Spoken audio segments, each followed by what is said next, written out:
क्या होगा अगर हमारी दुनिया अचानक से खत्म हो जाए? जब जीवन और मौत के बीच का अंतर मिट जाए और केवल एक घातक वायरस के कारण पृथ्वी पर मानवता का नामो निशान न हो। दुनिया जिस तेजी से तबाह हो रही है उस समय में केवल कुछ लोग ही बचे हैं, लेकिन वे बचे कैसे? क्या एक लड़की अकेले जंगल में अपने अस्तित्व के लिए लड़ सकती है? धरती पर तबाही का मंजर छाया हुआ है। एक घातक वायरस ने इंसानों को धीरे धीरे खत्म कर दिया। शहर वीरान हो चुके हैं, सड़कों पर सन्नाटा है और हर तरफ मौत का साया मंडरा रहा है। इस वायरस ने न सिर्फ इंसानी जिंदगी बल्कि उनके बनाए सभ्य समाज को भी निगल लिया। अब सिर्फ जंगल ही है जहां कुछ लोग छिपकर जीने की कोशिश कर रहे हैं। इस खौफनाक दुनिया में हमारी कहानी की नायिका अन्ना अकेली बची है। अन्ना एक साधारण लड़की थी जो अपने परिवार और दोस्तों के साथ एक छोटे से शहर में रहती थी, लेकिन वायरस के प्रकोप ने सब छीन लिया। अन्ना ने अपनी आंखों के सामने अपने माता पिता को वायरस का शिकार होते देखा। उस दिन से उसकी जिंदगी पूरी तरह बदल गई। अन्ना अब जंगल में रहती है। वह न तो किसी से मिलती है और न ही किसी पर भरोसा करती है।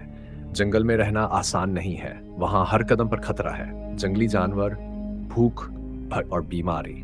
लेकिन अन्ना ने हार नहीं मानी। उसने अपनी जिंदगी के लिए जंगल के नियमों को अपनाया।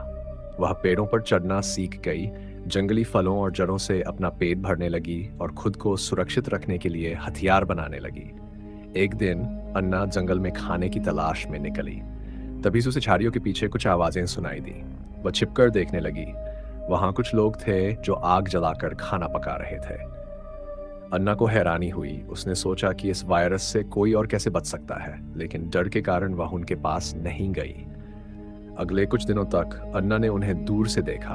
वह समझ गई कि वे लोग भी उसी की तरह वायरस से बचे हैं और जंगल में छिपकर जी रहे हैं। लेकिन वह यह तय नहीं कर पा रही थी कि उन पर भरोसा किया जाए या नहीं। फिर एक दिन अन्ना का सामना जंगल में एक संक्रमित जंगली जानवर से हुआ। यह जानवर वायरस का शिकार हो चुका था और बेहद आक्रामक था। अन्ना ने अपनी पूरी ताकत से लड़ाई की और किसी तरह अपनी जान बचाई, लेकिन इस संघर्ष में उसे चोट लग गई। वह किसी तरह खुद को सुरक्षित स्थान पर ले गई। उसे मदद की जरूरत थी। आखिरकार उसने उन लोगों से संपर्क करने का फैसला किया। जब वो उनके पास गई तो उन्होंने उसे देखा और तुरंत उसकी मदद की। उनके बीच शुरुआती झिझक के बाद अन्ना को पता चला कि वे लोग भी उसकी तरह अकेले हैं। धीरे धीरे अन्ना ने उन पर भरोसा करना सीखा।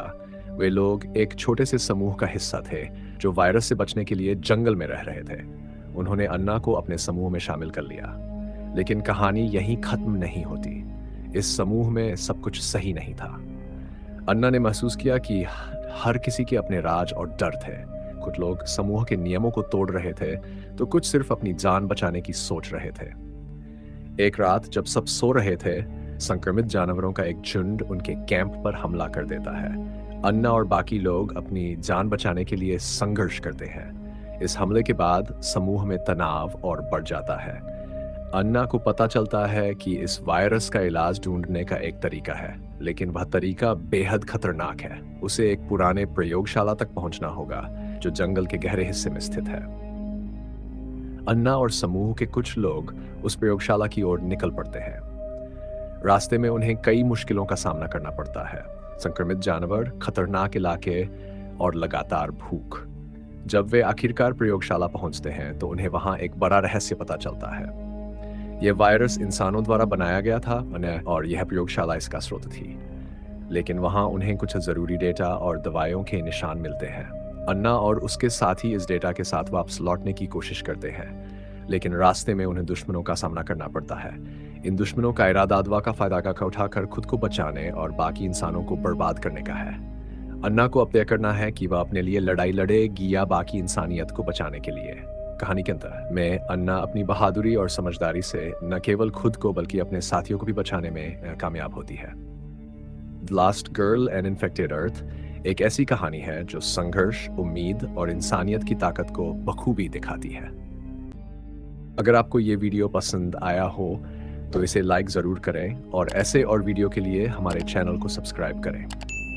साथ ही अगर आप भी इस विचार से सहमत हैं तो कमेंट करके बताएं कि क्या आप इस मिशन का हिस्सा बनना चाहेंगे।